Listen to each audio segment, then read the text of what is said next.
Welcome, and Yep. welcome everybody who's listening on the webinar and on Facebook. I have a historic chat today with somebody I consider essentially my spiritual older sister. We met, I'm trying to think about 14 years ago, and I was immediately drawn to this incredible paragon of personal development. For anybody who doesn't know her, and I don't know anybody who doesn't know her, Jean Houston essentially invented the personal development movement. She was back there decades ago working on this. She founded with her husband a mystery school. She's been studying extended human potential and full human potential for decades. She lives in a Buckminster Fuller house.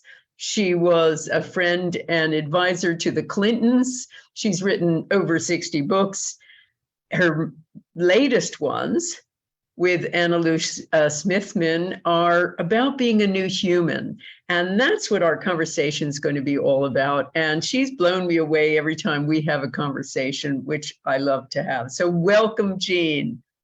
Welcome. It's to have you. Thank you. I feel deeply welcomed by you, as I always have. Great, fantastic. So let's dive a bit deeper into the whole idea of a new human. So that's really what we're going to be talking now about, because everybody is pretty frightened about what's going on. You know, we're watching the collapse of so many systems that we took for granted for most of our lives. And we're seeing financial crises, we're seeing political crises, we're seeing a crisis in the human spirit, among everything else, the potential of a world war and more. So you and I have been talking about this for a while. We need to evolve. So tell us what you mean by a new human. Well, I think I would best look at an experience of the new human in the past. I mean, if you look at the 14th century in Europe, horrible, horrible century, pandemics, plagues, dreadful people, the breakdown of all the traditional order, followed in the next century by the Renaissance. I love the word in Italian, rinascita, rinascita, utter and complete rebirth on many, many, many, many, many levels. The old forms, particularly of the traditional church, were failing. The modalities of governance failing everywhere, people very sick. And yet here comes new music, here comes new forms of art, here comes extraordinary conceptualizations, not just with people like Leonardo, but with people everywhere. People start rethinking. It's as if there is an arrival of latency. And I think latency is the key term here. Latency that holds the energy, the forms, the designs for emergence. But it seems to take the necessity for emergency, for emergence to take place. I can think of so many examples through history of this. And why is it that in a time like ours, certainly of emergency on every level, the breakdown invariably allows for the breakthrough of that which has been latent for a long, long time, but which comfortable situations kept sort of in a box of non-becoming. So I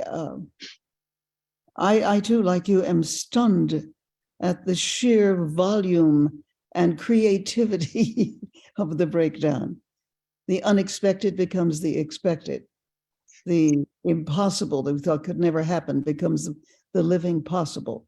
Are we seeing the emergence of latency? When you look at fossil records, fossils on stones or walls, and you see the fossil looks, this year looks the same, 10 years later, the same, 50 years later, it looks like the same, and then suddenly, whoa, it jumps. And it begins to describe in its development very often very creative, alternative ways of being, of being seen, and above all, the sheer beauty and complexity of its new becoming. So there are so many thousands of examples. Mhm. We are in jump time, as I said in one of my books, in which that which is latent has been pushed or evoked, or better still, loved back into a new order of being. And I see this with so many of my research students. And there's the story over and over again, while, crying and carrying on. And then I look at them 5 years later, and something rich and strange has emerged in them. Now, I think that there probably are better explanations, but are we essentially systemically latent? So many of the new emerging spiritualities are looking to quantum science, as you know, to as the all catch-all explanation of how things are. And yet, we know that we are universal beings. We are not encapsulated bags of skin dragging around dreary little egos. We are organism, environment, symbiotic with the great unity itself.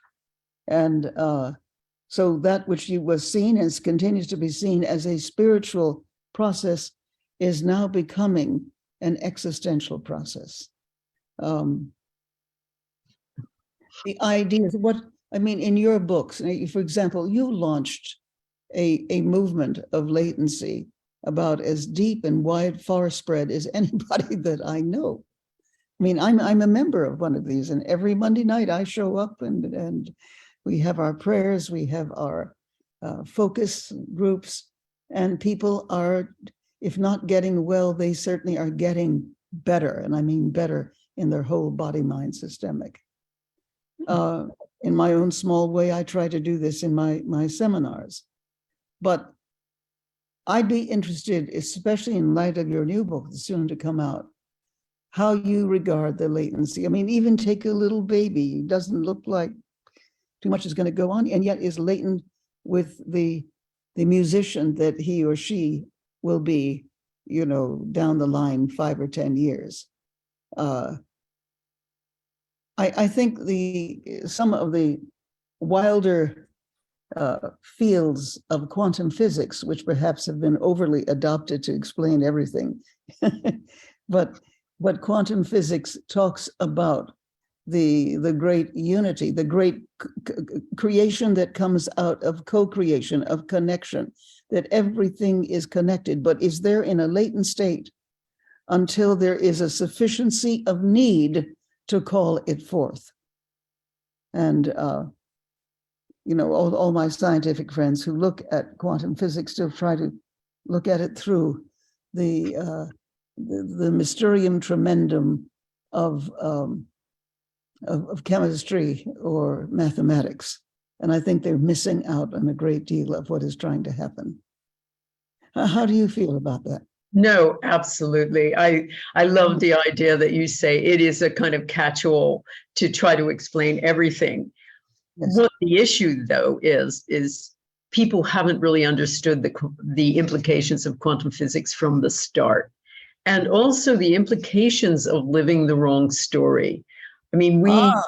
One of the biggest problems we've had is for 300 plus years now, maybe 400 plus years, we've been living according to a false view of who we really are. Everything, Joan Didion said, we tell ourselves stories in order to live. But the biggest story that we tell ourselves is a scientific story. And the story we've told ourselves since the life of Isaac Newton has been his view of the world, which has been a very well-behaved universe of separate objects operating according to fixed laws in time and space. Now, even with the advent of quantum physics, scientists believed there were two sciences. There was the science of the tiny, the quantum world with all this anarchic behavior, non-locality, things, no matter how far apart they are, being connected forever through time and space. And the whole idea that quantum particles aren't even an actual something yet. They're only a potential of something. They're a latency.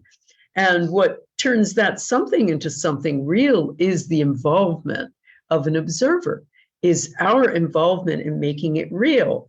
But the problem of our story also is one of not only individualism, which Newton's vision promoted, but also competitive individualism, which was promoted by Charles Darwin. When Darwin came along, very influenced by population explosion ideas of the time, he believed there wasn't enough to go around. So life must proceed through struggle.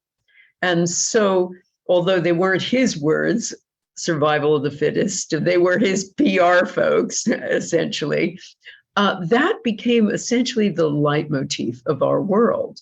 And so we have grown up with the whole concept of competitive individualism throughout our lives, starting in school, starting in universities, starting in relationships and in work environments, et cetera. We're used to, in neighborhoods, we have to have better, we have to have more. And that's that whole idea that's really behind so much of what's breaking down now. So for me, when you talked about the small power of 8 groups, which are the thing that I've been working on group intention, very large, and also only groups of 8 for many years now, because I became convinced that one of the issues that we really have to change to become new humans, to bring out this latency that you talk about, is reestablish community. We human beings need to connect more than they need to eat or breathe. All the evidence demonstrates we need to belong as a human species. And the cruelest thing you can do to someone is to isolate them, is to ostracize them. We need to belong more than we need to eat or breathe. And so community, no small wonder, small community is so revitalizing, is so healing for us. And as a species now, we've experienced more isolation than ever before because of COVID and lockdown and isolation like that. And so many people, so many young people have suffered in particular, but also older people too. So one of the things that I think that has to be your wonderful renaissance is a renaissance of community and these small groups getting together. And it's one thing I find with people who are suffering, I usually say, get into a group. And invariably, as I see in my Power of 8 groups, as I see in my master classes, I see tens of thousands of Power of 8 groups. People heal. People heal their lives, whether it is their health, their finances, their career, their life purpose changes. So you've written 2 books with Annalise Smithman about the new human, the story of Rose being the first one, and you talk about some qualities of the new human. What do you see as some of the foremost qualities, Jean? Well, again, the activation of latency, the availability for a depth level seeing and being. It's also a kind of I'm going to say something that's not in the book, but I think is very important, which is the art and science of manifestation, which has to do with how we turn possibilities into probabilities, but to experience it as a very natural part of our process. I mean, I ask the question, why do things happen? Why do things happen? I mean, I'm not speaking of out of the way surprises and that occasionally and randomly rain on us. I'm referring to ways in which certain probabilities seem to follow us throughout our lives. You see behind me, I hope. Yeah, there she is. my great friend, Margaret Mead. I was sort of the adopted daughter of Margaret Mead. I had a wonderful mother, and she had this tremendously brilliant daughter, Mary Catherine. But she was very short, and I am really quite tall. She would look up at me and say, "You're just like me." And I would look down at her. I'd say, "No, Margaret, I'm not at all like you. You are much smarter than I am, and I am much nicer than you are." But one of the things is I noticed the way what we would consider creative good fortune. I mean, she was probably one of the most advanced people that I ever know, but creative good fortune would follow her. But what she was doing, and this is also one of the qualities of that we talk about this higher human being, is that they are called to probability waves. Now, for any event, we know there are many possibilities, but the emphasis given to a possibility wave, and it is a wave, increases the likelihood of it becoming a probability wave. And that probability, which you intend, starts happening in space and time. What I find with some of these highly developed people is that they have learned the music of orchestration. They have learned to orchestrate their consciousness in a certain way, a kind of yoga of the mind, or a kind of the ability to always see life as flux, and that when you alter outcome, you enable outcome to flow as a new and thickened probability wave that lead to an intended probability. By holding onto the possibility, as you do in so much of your work, you're propagating quite literally a wave that moves and vibrates and undulates through space, and it would seem also through time. That is, time in which past, present, and future exist simultaneously. One of the great, great conundrums and marvels of quantum physics, the simultaneity of past, present, future. So when Annalise and I were writing about the future human, part of it really, though we didn't necessarily express, I'm trying to express it, the old things in the new ways, came about because of the fact that we have within us a wave of probability, of possibility, how to put it, enters into time in which past, present, and future exist simultaneously. And according to some of the most recent work in new physics, this wave of possibility understands that time is not a one-way river, according to quantum principles. And this fact shocks our mind, for we are so conditioned to believe in time's arrow. And so one of the things that I do with my students is to imagine the reality that you intend, that is the thing or occasion that you wish to activate from the great field of all possibility. And that is a possibility wave, but not yet a probability one. So you have to thicken the probability. So I might say to one of my students, please imagine your intention so dramatically that it overrides all your old feelings of doubt and dilemma.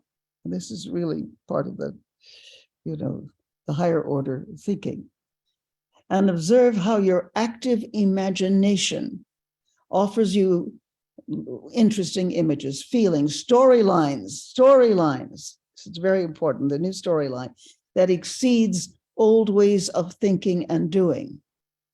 And then I'll say, let's bring in more of the probability factor. I do this by telling them, invite the quantum field of all potential to join you in the creation of your new intention.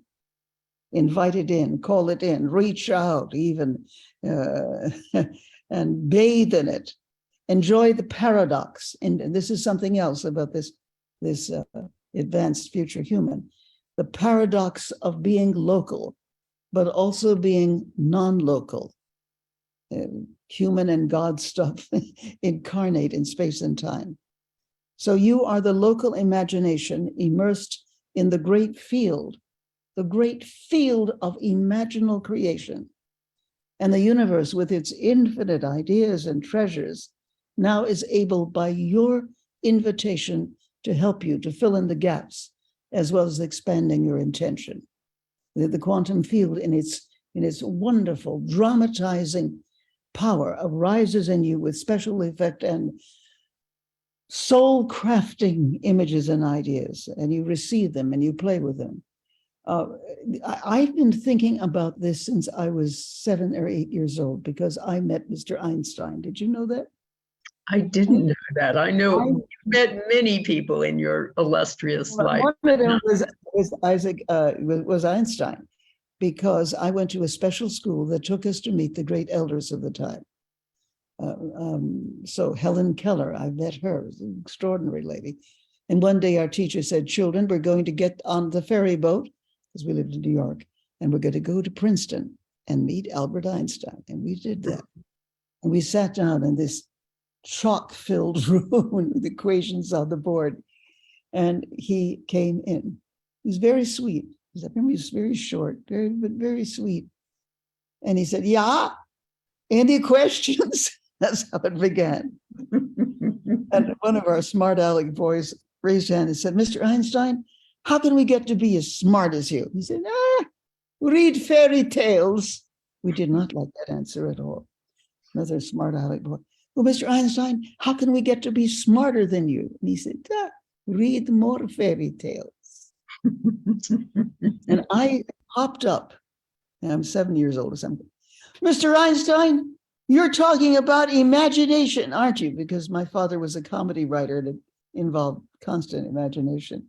Yeah, imagination. Everybody thinks I've got this big intellect and think, no, what I've got that they don't have is I have imagination. That's why it's a fairy tale. Imagination. I get on a light beam and I imagine myself going through time and space, whoosh, and that is my secret.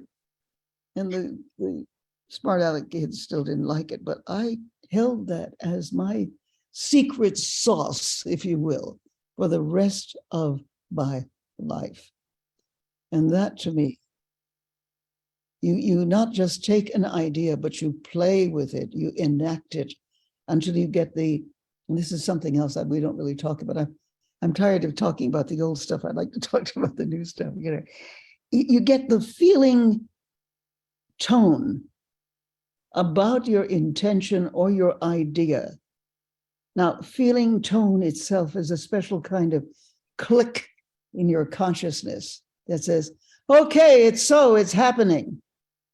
And you put your hands out and you have the sense of calling it in, winding it in, being entangled with, and thus receiving appropriate opportunities, resources, coming to make your intention a reality in your own space-time zone, as it's already been confirmed, if I may dare say, as a reality in the zone of the quantum field, you see.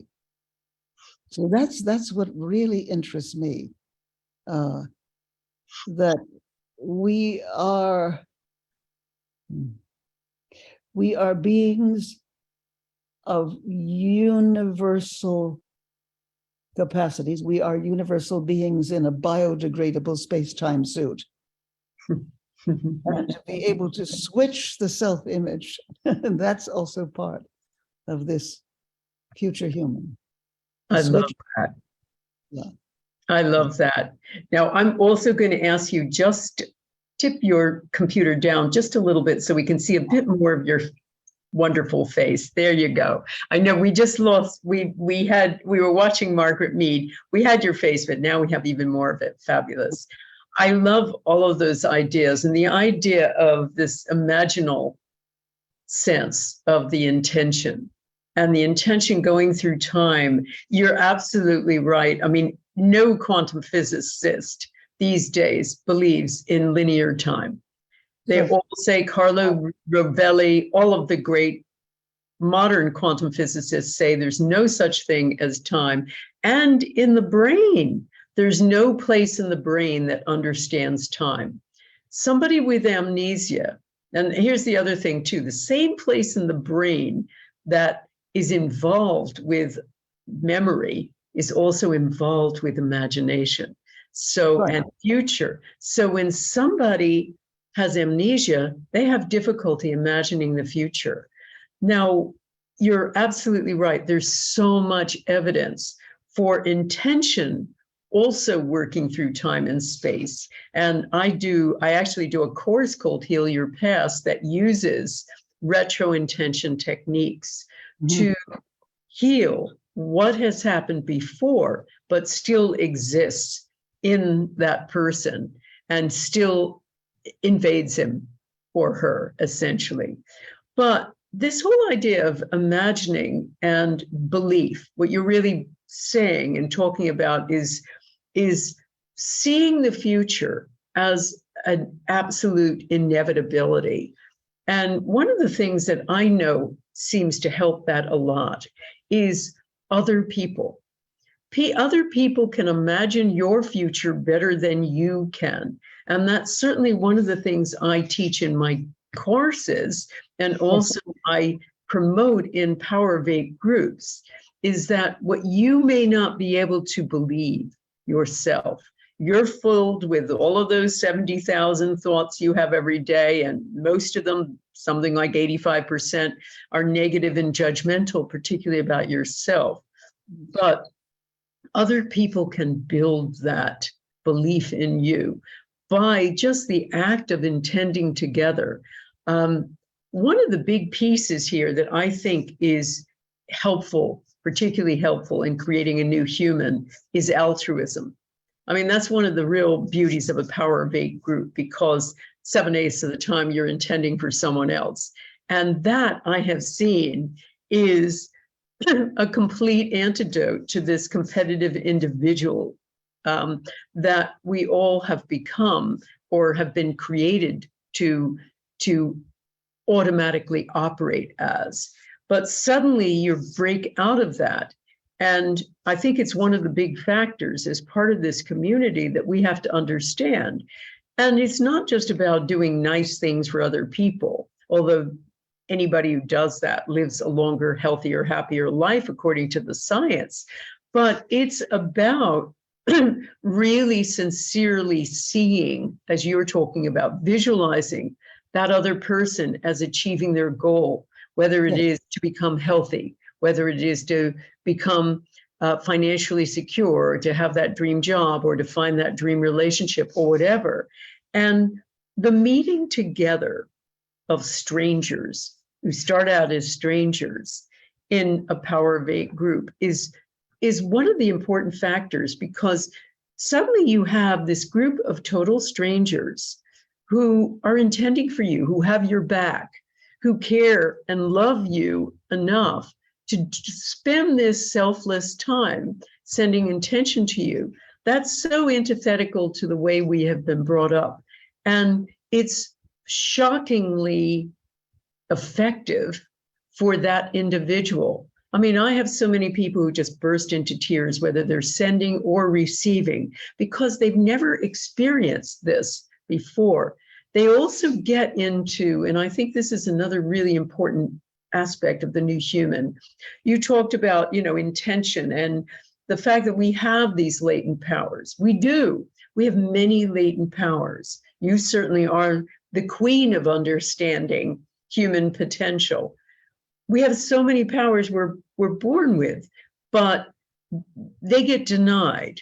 We are by our authority figures. They tell us, no, that's only your imagination, when that is the most important thing, as you said.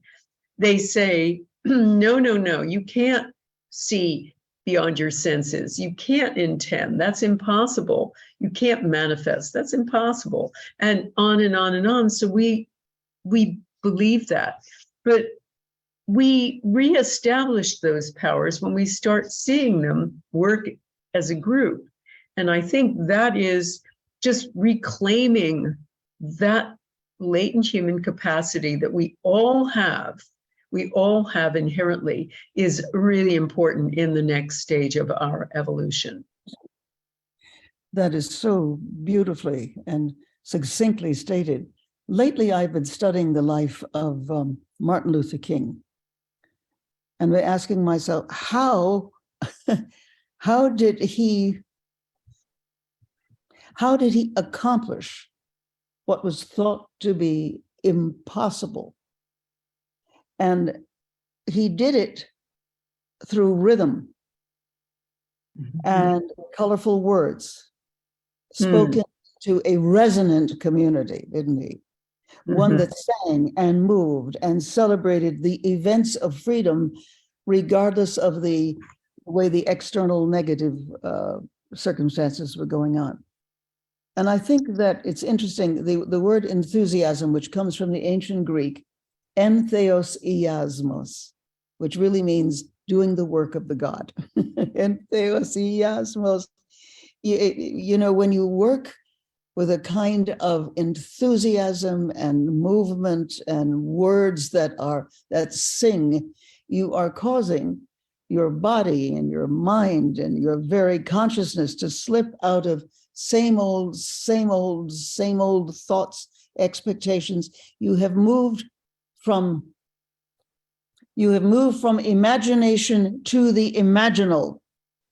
The imaginal, which of course is part of the universal mind field of all potentialities. You have joined a much deeper, richer, funnier, co-creative universe, you know, to speak from that perspective. I mean, I go to sometimes a great gospel church, and I watch the momentum of possibility happening through movement, rhythm, singing, and which then activates a new order of intention and belief, you see. So it isn't just, I think happy thoughts and good things will happen. No.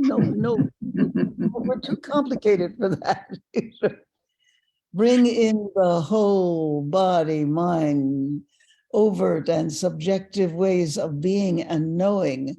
And the imagination moves to the imaginal, which is a strange word, which really means the source codes of reality. I use a word to explain that called the Entelechy, a word of Aristotle. It is the entelechy of an acorn to be an oak tree. It is the entelechy of a baby to be a grown-up human being. It is the entelechy of you and me to be so much more than we ever thought to be. Entelechy, the enthusiasm, movement, imagery that then takes us to the coded potency that is already there in the fields of our mind and our being to emerge. It's the old, you know, it's got to be kind of overused, but it's the old caterpillar caper, isn't it? You know, the caterpillar just goes along, yum, eating everything in sight until he's ready to burst. And then, of course, you have the emergence of the butterfly, which we assume is a higher order of being. I'm not sure of that. How do you think we are in the caterpillar caper now in space and time? Because I think also what you're doing in having created these forums that are universal of people being enthusiastic enough to make things happen, the caterpillar caper. I love that, the caterpillar caper. Well, I want to speak to just your whole idea of rhythm too, because I think that is so important, so vital.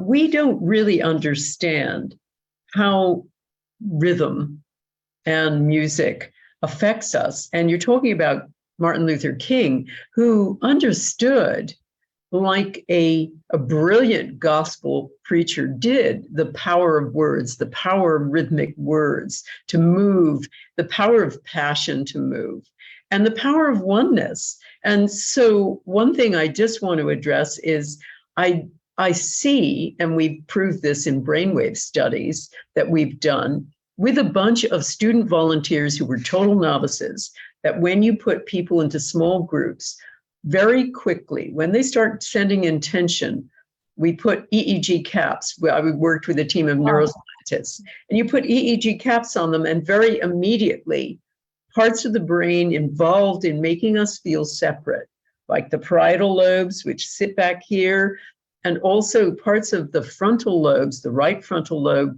that makes us, that is involved in worry, doubt, negativity. All of this is turned way down.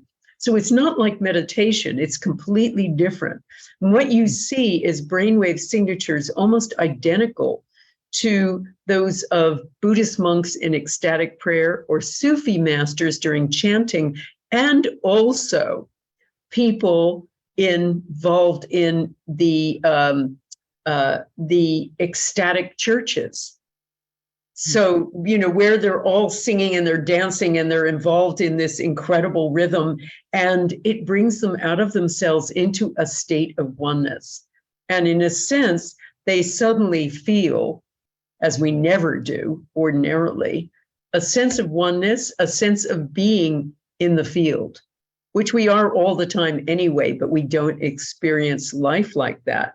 So I think that is one important element, is getting out of the ordinary state of consciousness into a state of oneness is really powerful.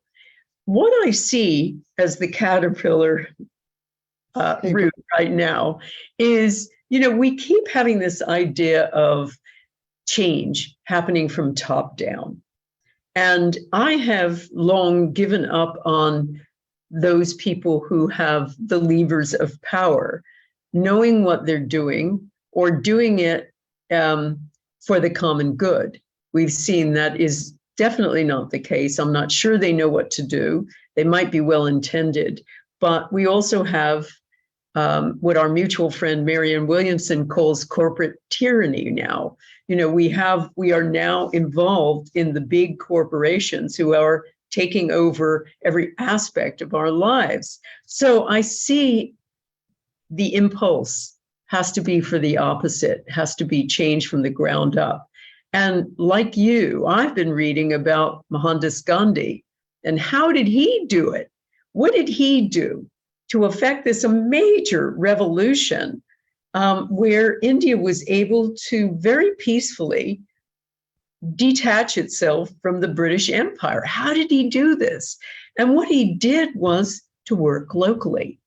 He started with little groups of people, and he showed them that if you have micro industries, and in this case, spinning wheels, if you have spinning wheels, you can create a local economy, a local community. You don't need Big Britain to run you. And so it was that plus peaceful, nonviolent revolution. But it was revolution. And so, as you say, I've got this little army of change makers out there, tens of thousands of people who are in Power of Eight groups. And I'm about to call them in and just say, okay, guys, here are some tools for a new world. Because I think what's going to happen, and I'll be announcing that in the coming weeks, what's going to happen is, I think, people will start with little groups of 8. And I've seen this with many of our Power of 8 groups. They not only start doing intention for themselves, they start doing intention for their community. I've had Power of 8 groups that did intention to stop the fires in Northern California, and particularly around one person's house, somebody who was part of their group. They imagined a dome being placed over this person's house who was right in the firing line of an oncoming fire in Northern California. They also imagined the firefighters taking shelter inside of her house. And this is exactly what happened. I kid you not. The fire went right around the house, completely avoided it. There was no dust inside, and the firemen did use it as a shelter. So I've seen that. I've seen people intend for more rain, little groups, and starting to intend for changes, major changes in their community, major revolutionary changes. And some of the things that I see are changing the very way that certain things operate, creating partnerships of, say, utility companies, rather than utility companies that are based on profit so that they can charge outrageous amounts of money. I see deep changes in the way communities can work. We even have a community in the UK that has its own currency, decided to have its own pound system. We have many communities that operate on bartering systems, they've reconnected people and community together, and they are manifesting amazing things. So I see this as a little ground up revolution. That is the way I think the caterpillar emerges as a butterfly. Do you think in creating, or let's say, helping to actualize these internal creative communities, because obviously they're working with a different day-by-day agenda than their usual ones. You have helped break up so many of the clusters of sameness, or same old, with the levels of building internal structures that support creative experience. Now, when you have done this, but if that is then amplified in world and time, oh my, you then very quickly begin to create a very different order of reality, not unlike what happened in the 15th and 16th century, after the terrible pandemics in Europe. Are you aware of just how, to the ordinary mind and consciousness, you are one very naughty person? Oh, yes. I like being a disruptor. I've been a disruptor for many decades. And I mean, certainly in the health field, et cetera. And I always see that as my role. I think my ultimate role is a disruptor and an activist. I do. I mean, one of the things we haven't talked about, but I think is really central here, we have learned how to relate to people based on that old scientific model of competitive individualism. So we have to relearn how to see and also how to relate. That is something that that's been part of my teaching too. It's part of my master class. I spend a lot of time in showing people not just to manifest things, but to manifest better relationships, because our relationships are always based on I win, you lose. And people don't understand that you can actually use intention to get along with anybody, even people who disagree with everything you stand for. You can use intention to heal negativity around you and in your life. And I think people need to this is part of my tools for a new world, is helping people relate in a completely different way. And even seeing, because we don't see, we see, you talked about story before, Jean, and it's so interesting. We see a tiny, tiny bit of the millions of impulses and the millions of bits of information that pour into us every day. Our eyes, they contain the fastest movement in the body, but they can only pick up a tiny fraction of it. And what we pick up is the old story. We pick up the story, we're story makers. We're all story makers. We tell ourselves stories in order to live, as we say. But we tell ourselves the old story, and we usually see only what supports that story. So we have to learn new ways of seeing that allow in more information and new possibility. And for us in the West, we have to start seeing much more holistically, because again, we have been taught to look for the isolated individual thing, just like we think we are isolated individuals too. And well, we look for that. I always say, imagine two students in front of the Mona Lisa. One student, the Westerner, sees the face, in fact, the eyes, the very epicenter of the painting, whereas an Easterner somebody from, say, Japan will take in the whole environment of the painting, and the background will be no less important than the foreground, because that's what they've been taught. They've been taught to see things in relationship. So that's part of what we also have to learn. What is part of my teaching too is learning to see in a completely different way.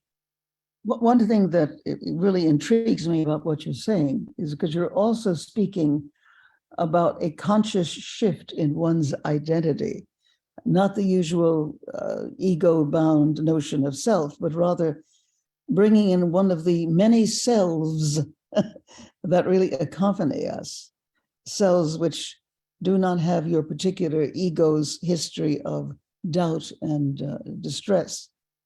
I think that there is simply a purer, more open and available self within one. And if you then attach that to the purer, more available self-community, you are turning the page on history. I mean, I really believe that. I'll give you an example. I do not like to write. In fact, I'm almost phobic for writing. Oh. Yeah, I am phobic for writing, and yet I don't know where all these books come from. I'll tell you how they come from. They come from not being a writer, but there's something that I love. I am a very good cook, and I love to cook. To keep my Texas father and my Sicilian mother together, I began to make all kinds of strange variations, chicken fried steak polenta and stuff like that. But I have no blocks around cooking, none at all. Not for writing. And yet I'm closing in on a whole lot of books having been published. How do I do this? I immerse myself entirely in the persona of a cook. And then, you see, at the computer, I think entirely in cooking images. I stir the sauce that embodies the essence of the book. I add the spices of new and varied associations. I bring the cook's creativity and energy to myself as writer. And so the way I work with my students is I suggest to them, make a list of your other personalities with particular skills that you have within you. And so if I made a list of myself, it would be teacher, cook, traveler, UN and cultural advisor, good friend, intense dog lover, reader, comedian, people gatherer, dramatist, risk taker, occasional shaman, evocateur, midwife of souls, social artist. And I asked them to do the same. If I asked you to do that, can you name your persona or some of your persona? Oh, goodness. Writer. I do like to, I love to write. I was much more of a reluctant speaker. So I had to start imagining myself doing that until I became a good speaker. But that took some time. But okay, writer, speaker, wife, mother, now this year, grandmother. Those are really important elements for me. Good friend. Yes, I think I'm a good friend. Employer, activist, disruptor, evocateur also. Let's see, gatherer of souls. I like to gather people together, and change maker, I suppose. Well, let's take two of those, the gatherer of souls and the change maker, and bring it into the field of your present doing, whether it is changing the nature and the sensibility of community. How would you bring these into this next step of your professional evolution? Oh, boy. Well, I guess, as I say, I already realized I do have that community. but they're all busy setting up different power of 8 groups here, there, and everywhere. And so the first thing is to bring them together. So I am inviting them to take advantage of some free tools that I want to give them, and inviting them to be part of my community. And we can do all of this virtually initially. And a community can then start talking, the groups can start talking to each other and sharing information. And then every so often, I will maybe light another match and and see what happens. And so I think that would probably be it. And I would call them, this is the plan, I would call on them to try something new and call on them to try something else new, where it is not only a sharing of information, but also a variety of suggestions. Now, if enough people join and you simply say to them, today, don't buy anything from X. We're going to show them we don't want that we don't want those products anymore, poisoning the environment. Just something like that, for instance. Or, hey, today we're going to try this new way of relating to people. Or today we're going to try using intention for X or Y and see what happens. And I do that all the time in my courses anyway. I will always say, okay, you're not getting along with this person, send them loving intention and see what happens to the energy between you. And I had a woman recently, Annette, who tried that with her mother. They always had a terrible relationship, and she'd always believed her mother didn't love her. Her mother was only 19 when she was born and was overwhelmed. And she did that, and it's changed their whole relationship. And the mother thinks it's a miracle, and they both come together. And I see that over and over again, just changing the energy, using different techniques like that. But as I say, I think we all have to go through this learning experience of unlearning what we've learned, unlearning that story and creating a new one. All right, so the creation of a new story, therein lies the evolution of the world. I mean, I think of it as mythically, as a mythic structure. Joseph Campbell and I were good friends, and we did a lot of work together, except on one thing. He insisted, in his study of the hero's journey, that there was no heroine's journey. Woo! I blow up at him regularly. And, Ouch. because he had a very specific notion of what the hero's journey was, and it didn't involve very many feminine principles.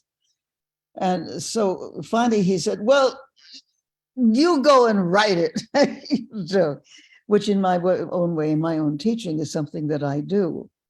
But this whole idea of becoming the hero or heroine in the great adventure of bringing your ideas, your plans, and yours are deep and vast and potent, you enlarge the story.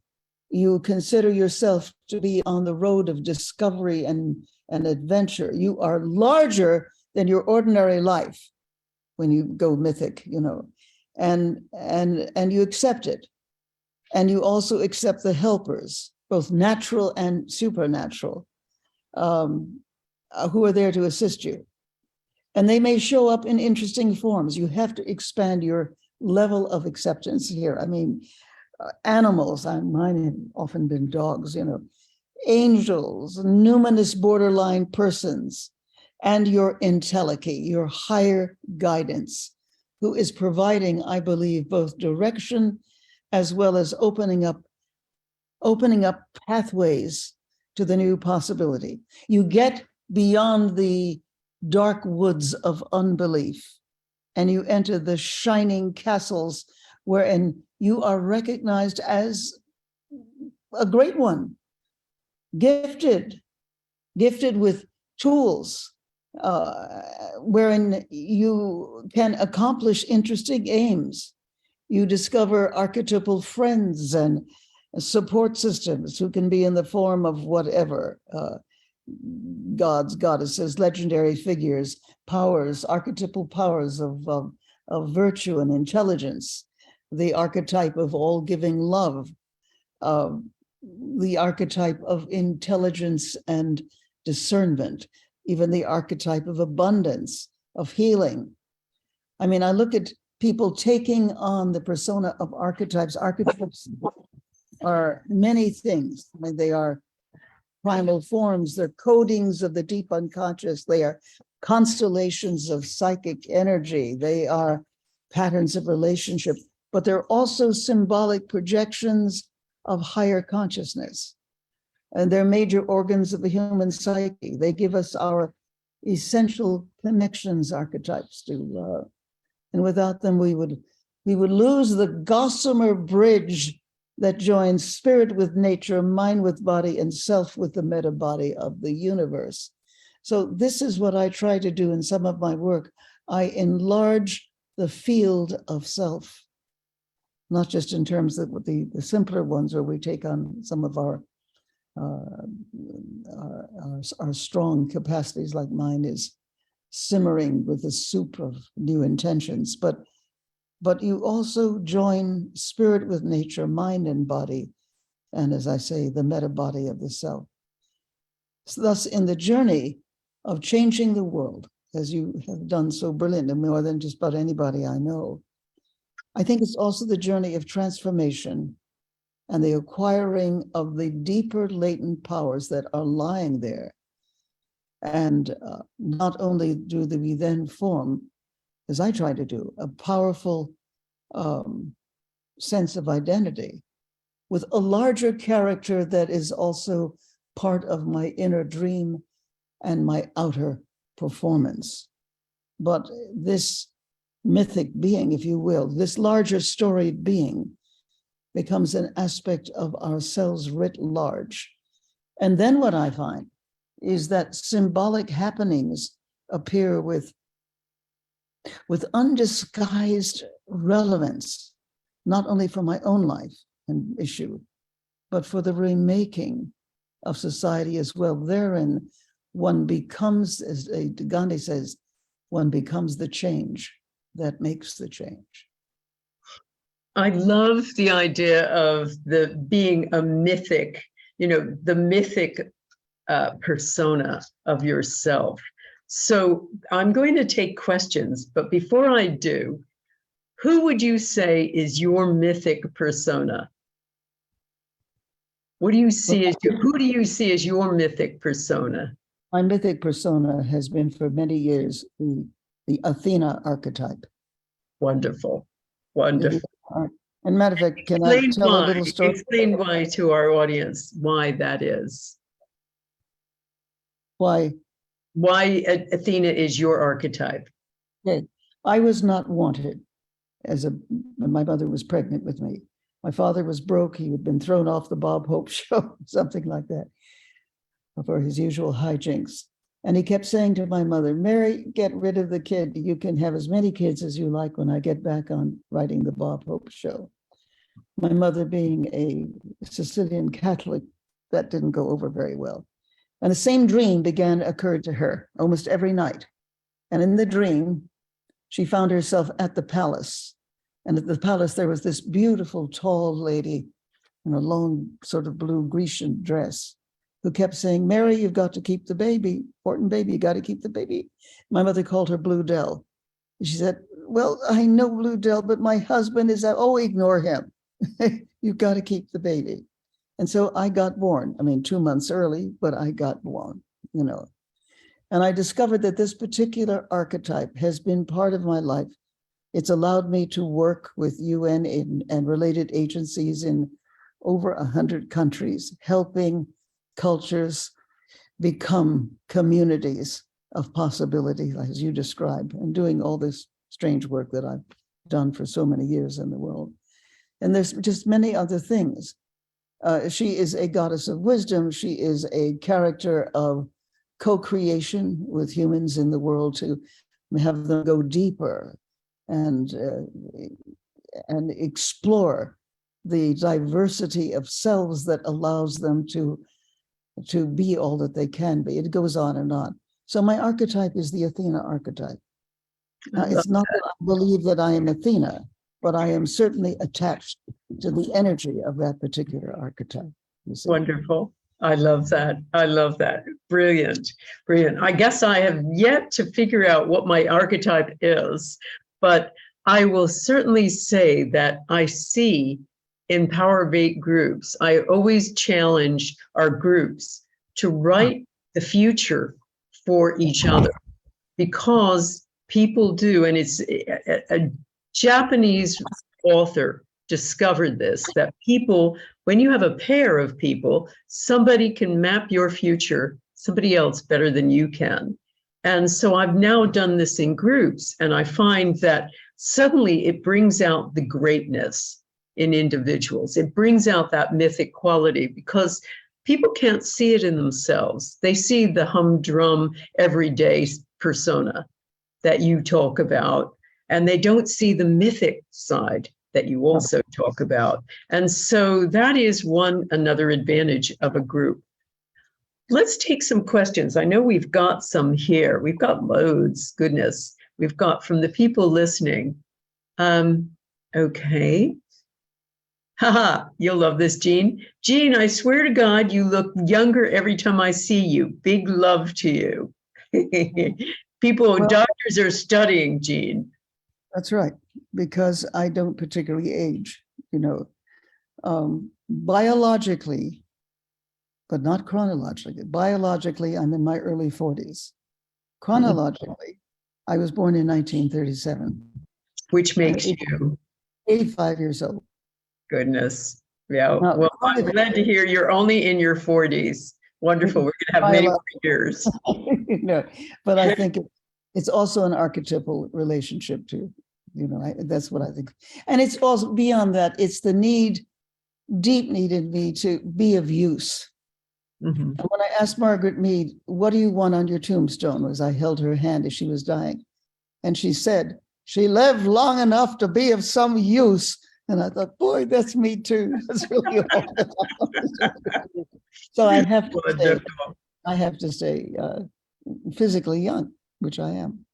Wonderful. I'm so glad. So a good question from Connie Marlowe.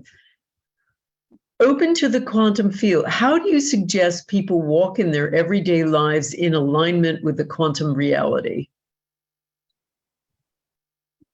Well, first of all, you accept the idea of the quantum reality, which has had many names in different cultures. In some cultures, it is the field of spirit. In other cultures, it's the field of creativity.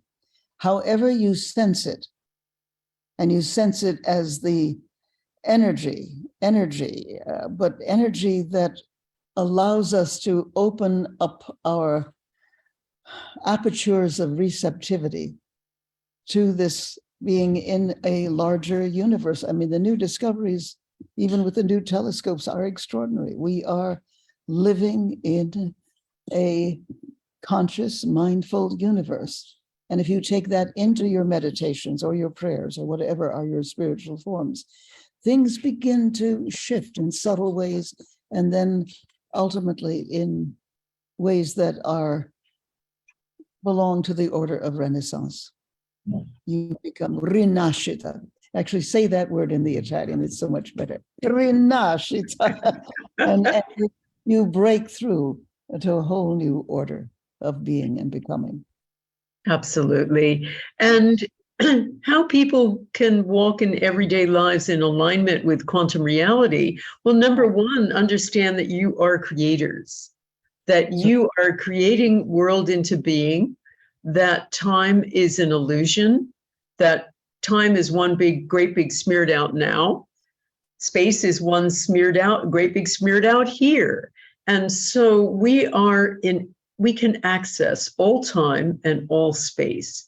So you understand that. And if you understand that, you understand that things once in contact are always in contact, that we have non-locality in our lives, we have superposition in our lives. You'll like this, Jane. The largest molecules on the planet are called buckyballs, named after Buckminster Fuller. Buckminster fullerenes is what they're called, largest molecules on the planet. And they found, unlike what ordinary science tells us, that big molecules like that operate according to Newtonian laws, they now realize that they also operate according to quantum laws, as does photosynthesis. What does that mean? It means there aren't two rules of the world, two rule books, the rule of the tiny and the rule of the large. There's one great big rule book for all of life. So if that's the case, you are creating every moment of your day. That changes things hugely. You're in connection with everyone and all information at every moment of your day. That changes everything too. That enlarges your human possibility enormously. So we have to take that on board. And that means, in a sense, becoming mythic, as Jean's described. Let's get another one. Okay. Jean, Mary Jo said, your description of beautiful people remind me of what Virginia Satir talked about. Is that her Satir or Satir? Satir. She was a close friend of mine. So she says, I think both you and she were very close as well. Are there things about your time with Virginia that fits in what you're describing now? I also worked closely with her too. Can you describe who she is, Jean, for people who don't know? Well, she is an extraordinary psychologist who saw deeply into the human soul, the human spirit, as well as being very knowledgeable about the existential issues of everyday life. She was, I would say that she was a plus person.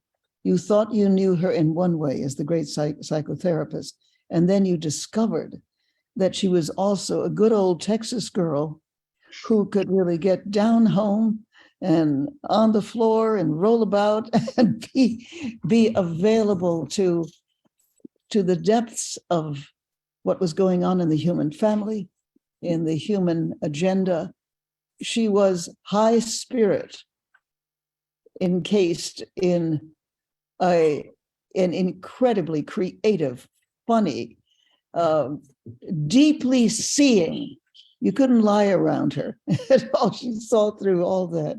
I was with her in her dying days, and every day for, I guess it was about 3 months, we would talk about the world that she wanted to see and how to bring it about. Someday I should really write about, I do write about that in one of my books. I've written some books, I don't know the names of it, but I think it is in The Possible Human. I think it's in my book, The Possible Human.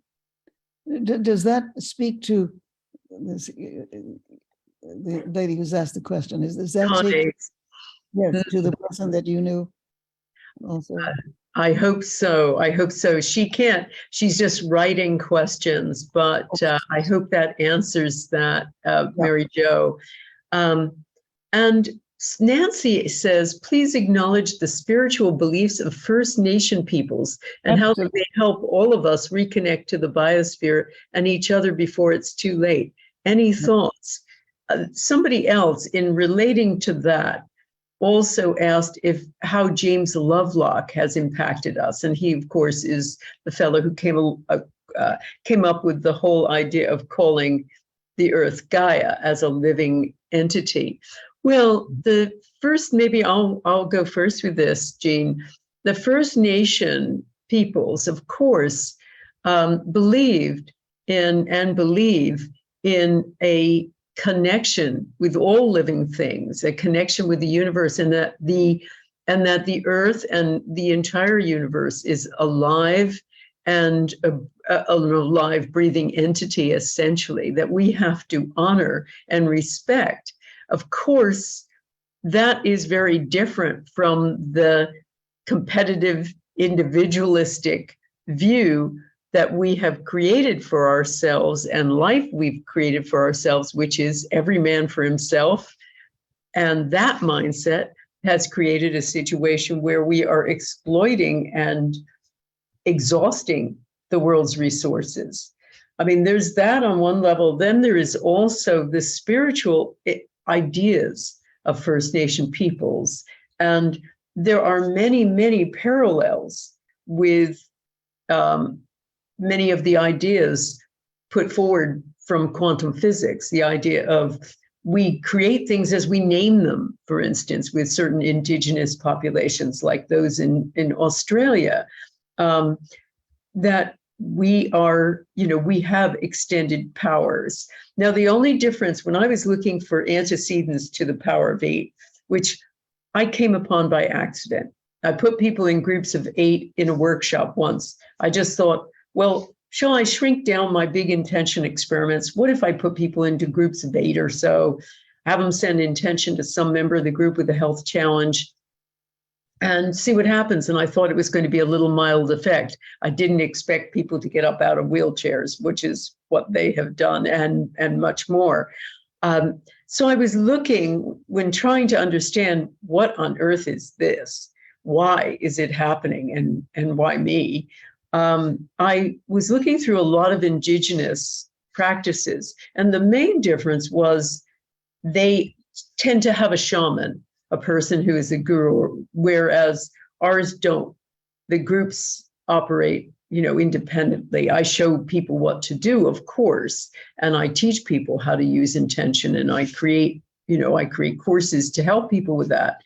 But the groups operate independently of a shaman. So that was the real antecedent I found was a Christian tradition in the Acts. Jesus talked about with the apostles praying passionately with one voice, and that seemed to be the connection. What about you, Jean? Do you have anything to say about First Nation principles and how they can help us reconnect to the past here? Oh my. It comes back to the great notion of indigenous, people of the land, people of the natural flow of nature, which we have long since lost. When you go, as probably many of the people who are on this program right now, and you go to native teachings or native ceremonies, you are taken not so much backward in time, you are given the vision of the future human, of the future earth, and of the ways which are 180 degrees away from the way we are behaving and treating the earth right now. The earth as mother, it's all a great not just community, it is a communion of self with nature at every possible turn. And that's what I've learned. It's also their kindness, their humor. One of the great sayings about creation, and from the Native American, and the Creator created the human being, but was unhappy with the creation. Something was missing, and then he found it, and it was laughter. And once the human learned to laugh, he could say, "Now you are complete." And I love that. Also very funny. I mean, seeing the, I would say the irony, but it's better than that. See the way 1 + 1 also always equals 9,432. Seeing the ways that, I'm watching my little dog now, and she's just this baby, and there she is, and she's fine. You see her, but there she is. Now there's an innate original person. Her name is Olivia, and she's only 9 months old, and she's just in a state of delight and glory literally all the time. So Indigenous is also our fellow creatures who are our great friends, our buddies, and our great teachers. And that's something that you find in all Indigenous teaching. If we stayed on this topic, we'd be here for another 35 years, you realize. I know, exactly. Old. I know, we would. I think it's time for us to say goodbye, and to bring this amazing conversation to a close. Thank you so much, everybody, for listening. We have so much more, of course, to talk about with this topic. Jean and I. What is your new book? Tell everybody about it. I'm not going to tell anybody anything about it yet, Jean. It's in gestation. It's going to be a new field. It's going to be a new, as my book, The Field, was. This is a new version of, and a completely different batch of information that I hope will spin everybody in a new direction. But it's just at the beginnings. But before we leave you, Jean, do you have any courses you want to tell people about, or Yes. where people can get you? Yes, yes, and yes. And you just go to my regular website, which is Jean Houston, one word, jeanhouston.com. And you'll see a whole bevy of courses that are out there. Wonderful. Some brand new ones starting tomorrow, as a matter of fact, on oh, fantastic. And I am sorry. It's up there, https://www.jeanhouston.com.